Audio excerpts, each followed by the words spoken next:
LSS just sent me the latest content creator kit. This is for the holiday season and features the Scarf for a Scarf promo. Unfortunately, it didn't actually send me that many, and I wanted to send a pair to my highest tier patrons. The patron cap is set so that I'm able to send a pair to every single one, and it is currently sold out, so unless another spot opens, all of the copies are claimed.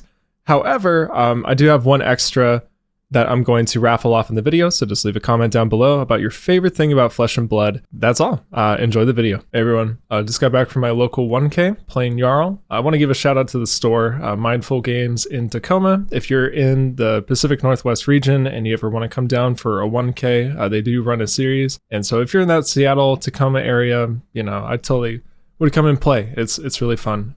We ran Jarl today. I ended up on the Ice version of the list. My main reason to play the deck over the CYB version was I just thought that it had a little bit more game into New and also into Zen in that triangle of the MST heroes. I think that it has a really good Aurora matchup, and I think that it kind of depends, but based on the build of Viscera, I think your Viscera matchup can also be good, and I think that this build is also perfectly fine into Dio. I think that, like all other Jarl lists, it can't beat Enigma, but the Ice version does actually have a pretty decent time into the hero, mainly because of the Ice disruption, making it a little bit more difficult for them to play D-reacts to protect their ward. So I actually went back and just amended the list, but didn't actually make the update change. So to reference the original list, because if you go look at that link, it's from the same video. But I was running Rainbow Winter's Bite, which I think was just too many. I was playing Disables, which, well, the red one is kind of okay. The blue one is a good one, but we ended up having to cut all of these to be able to have game into New. And the rest of the deck, we just ended up cutting the reds to have a higher blue count, so we weren't having problems with resources.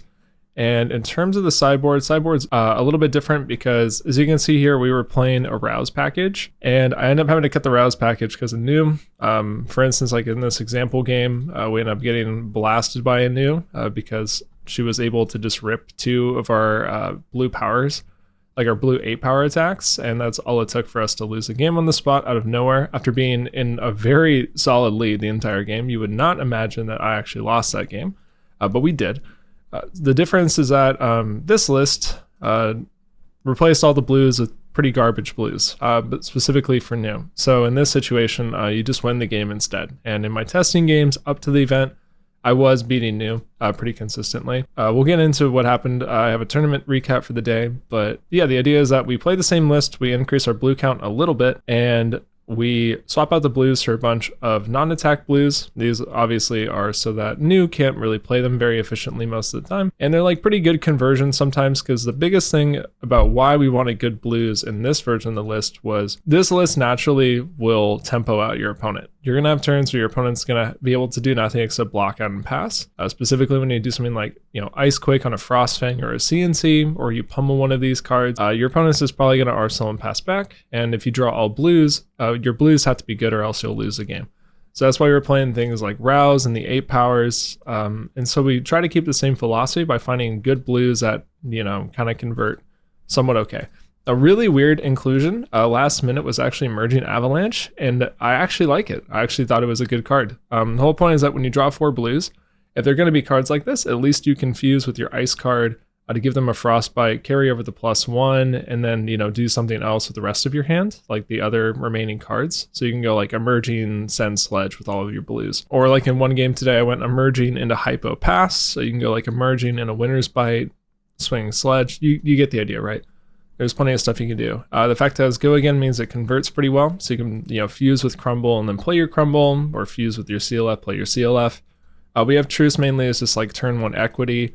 So is to refill our Okins, but that was always here. Imposing and Hypo are like newer inclusions, but Hypo is just good into Dio and specifically Aurora. So because of that, we're on Rootbound Trunks now, so we can get value out of all of our non-attacks compared to this version, which was on Civic. Pretty nice, because not running Civic is always a plus. And Terra Center was a pretty cool card. And to slightly modify our sideboard, I was really going back and forth over what I wanted. I wasn't sure if I wanted Staunch for the mirror, because being able to block an Oaken for 10 with one card is really important, both to stop the on-hit as well as like damage prevention. But we ended up doing a few things. We ended up including Weakest Link for the MST heroes, for Aurora. The fact we can play Ice Quake and Pummel on it, it feels like a no-brainer to include this card. It's just so good right now, and it was so impactful today. And we ended up including Smack Reality as shout out to Vero for this one. This was kind of cool. So part of the problem with the Vetreiđi match was the fact that they just kind of stack you, mainly just playing like Malefic, Sturges, and then like sitting on enough rune chance to pivot with Ninth Blade. So Smack lets you pummel it, right? So you can clear all of the rune chance. Unfortunately, we didn't play against Vis today, so it remains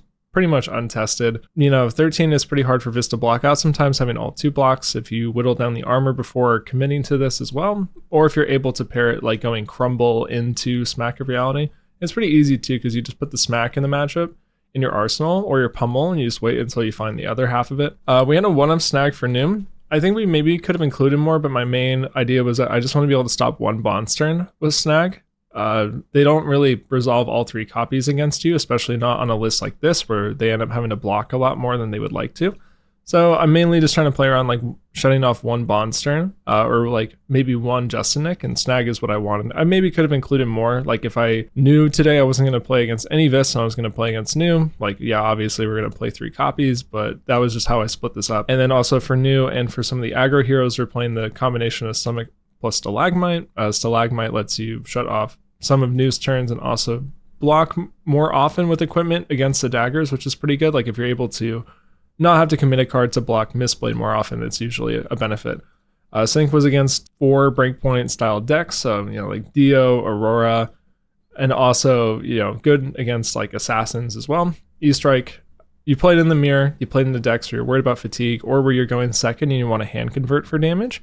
And it's also pretty good to New because if Shaper Sirens calls you and you have like an E-Strike banked or an Arsenal, you can just play like a 1-card hand that doesn't need a blue. So normally you're pretty all right. So that's the overall deck. Let's go through what happened. So the overall record is not fantastic. So to start off the day, we play against CYB Jarl, and it's the list that I was going to bring. So the cool part is that between him and I, we have perfect data about which version is better, and we had the exact same garbage record. So if you're wondering like, hey, which version of Jarl is really good right now? Well, don't worry, they're both bad.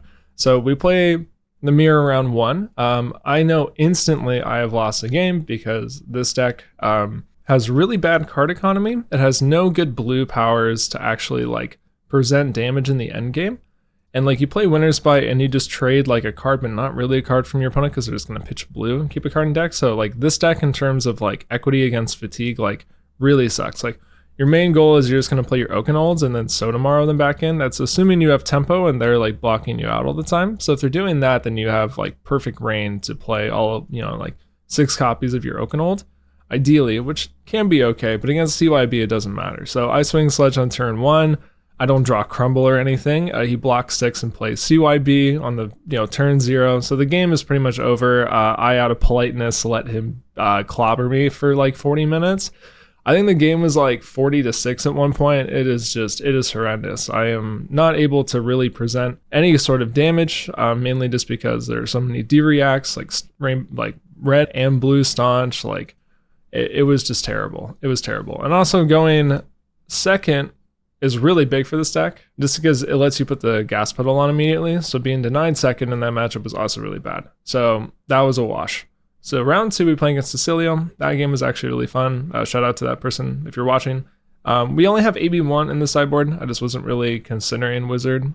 I think with AB3, it's probably completely doomed for Cecilio, but we ran just AB1.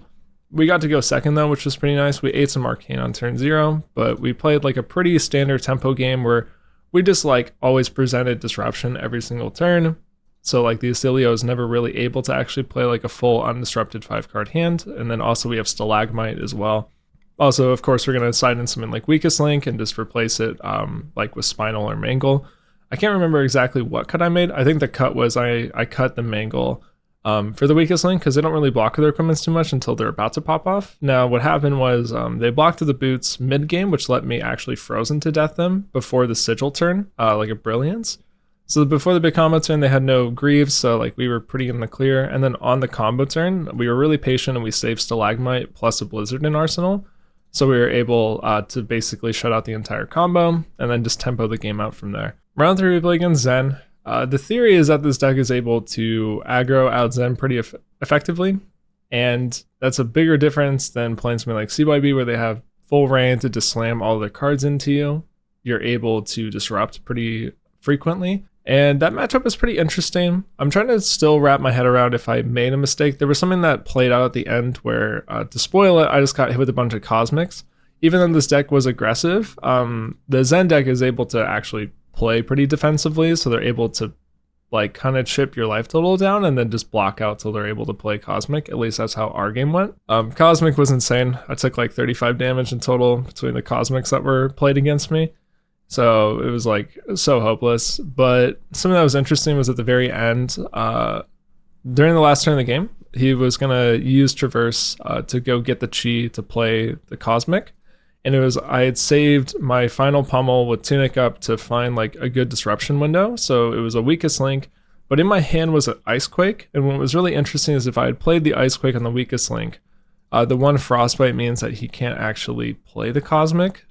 So hindsight 2020, but I think in 95% of circumstances, I think I made the right call about sending the pummel instead of the Icequake on the weakest link. But he got to overblock to deny the pummel on the weakest link and then still actually get to send the Cosmic as well, which is like insane. So at this point we're 1-2, like we're out of the run pretty much for top 8ing at the 1K for cash. So we play the last round, we play against New. And like I said, I think this deck has a much better time in the New than, for instance, like this version. This same morning, practicing online, I was beating New. So I felt like kind of okay with the matchup. I got to go second, and it was really bad. So I draw like 4 reds, but one of them is Pummel, one of them CNC. I think the other one's like an Icequake and like a red Winter's Bite or something like that. Or it might have been like a 3-block. If I can go second and I can pummel a CNC, I don't know exactly how I lose the game, to be honest. So I block with 2 of the reds because I want to keep the CNC and I want to keep the pummel. And now all I need to do is draw 1 blue. I just need to draw 1 blue.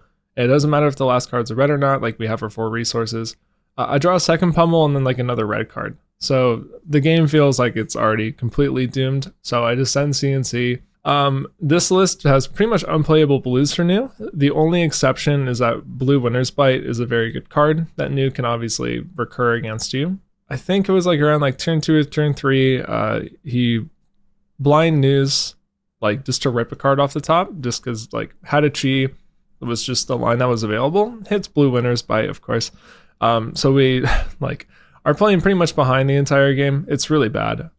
We never actually get to resolve Crumble, which is really important in the matchup. Being able to resolve Crumble really early means that you can kill Mask, which means that first of all, they lose their endgame potential against you. They can't just like send Dagger, rip a card from your hand to like deterministically fatigue you out. They can only send 2 damage every turn, which is really relevant if you end up like getting into a fatigue style like game state with her. So not getting to ever play Crumble was insane. I was pitching them, like pitch stacking them, along with making sure I was keeping a copy of Frozen to Death in my pitch as well. I was trying to pitch stack Oakenold. I just wanted the space to be able to play them in the end game so that I couldn't get fatigued to Mask. The game was pretty interesting. I make 1 really major misplay. So I made two pretty significant misplays today. I don't think that either of them maybe mattered a whole lot in the long run. The first one was against Zen. So against Zen, I wanted to send an Icequake on an Oakenold. I just drew like 2 Oakenolds, I had a Tunic up and a blue and an Icequake in my hand, so I'm just going to send 10 like raw damage. And the Zen plays Erase Face, and the Erase Face kind of does nothing except for the fact that it turns off the ice text, so I don't give a Frostbite on the play of the Icequake. And I end up blocking with Boots for just the 1 value. I block with Boots, Arms, and the Oakenold to block 6 to send the Icequake. But they end up not caring about the second Frostbite because they pitched during their own turn to double transcend. They pitch a blue to do this, so they waited until after they took the Frostbite off of the Icequake because they were pitching a blue regardless. So that was kind of interesting because later on during the first Cosmic, which was for 15, I drew all non-attacks, including an Aura, so I could have got a max value of 5 block out of the Boots. Now the thing was, we lost the game 1-16, so I don't know if it actually mattered. I'm 95% confident it did not, but it was a very objective mistake, I think. The hindsight one in that game was playing the Ice Quake on the weakest link, but like I said, that felt like the right call. I still think it is the right call. It's just, hindsight of how that lined up. That was the first one, and then the second one was during the new game. So during the new game, in the end game, I'm counting up all the cards in deck because I need to understand what's left. I've not really been doing an amazing job tracking pitch stack. So basically my knowledge of what's left, it comes down to logical deduction, looking at the graveyard. So I count all the hisses are gone, all the venomous bites are gone. And then I noticed that all the copies of bonds are gone. And I have been sitting on the copy of Snag in my arsenal for like 3 or 4 turns now. So I look at the board, the new presented flick knives, which meant that like plus was never going to happen. And I look at the grave and I think I understand the game state. Spoiler alert, I do not. And I come to the conclusion that there's like no buffs left in the deck. I count everything up, double check it, probably should have triple checked it. So when they play a levels for all modes active, I just play the Snag on the levels to deny the +2 because I want to clear it so I can play E-Strike draw because I know my pitch stack and I know I have a pummel on top of my deck and I want to get the pummel in my arsenal because I'm going to draw into Fused Oakenold. I go for that. And then the next turn, I get sent Prognosis and I double check to the graveyard and I realize I forgot to account for 1 copy of Justin Nick. So unfortunately, that was a huge misplay. I don't really know if it mattered at all. The life totals, I forgot. I blanked them out of my memory. But I want to say it was like double digit on the new side, and I was dead. Also, like to deck, but also to just my own health total, because I also got hit with Cosmic, which was like insane. That would have made a much better chance of me getting back in the game. I don't really know if it actually made the difference, but stuff like that can definitely add up. And like, if those were 2 potential wins, if I had just played that margin better, then obviously we're looking at a top 8 and not a 1-3 on Jarl at a 1K. Yeah, obviously double check your lines, pay attention to things on the table, but also understand when some things are out of your control. Like some of those games today felt pretty unwinnable. It's just the nature of MST. I think this dude is absolutely cooked. Not to be a doomer, but it does seem pretty bad until those heroes rotate. We have tried multiple iterations of this hero, all accounting for different things about Mistveil, and nothing about anything else in the meta. It's entirely been around, okay, how do we build a deck that beats Nu? How do we build a deck that beats Zen? How do we build a deck that beats Enigma? Conversation is just always framed with MST in mind, and the answer is that he can't really do anything. Like I said, the CYB Jarl also went 1-3. So you have both ends of the spectrum. The only thing left is like Bark Skin Earth, baby, which definitely will not lose to everything. I mean, like, I feel pretty good about all the changes. I don't really know if there's anything I would have done in terms of deck composition for the day. Spinal felt kind of weird. I'll say that now. I think Spinal can maybe be a different card, and Mangle feels awful. So maybe the real enlightenment is cutting Mangle from the deck, but we'll have to see. Until next time, thank you for watching.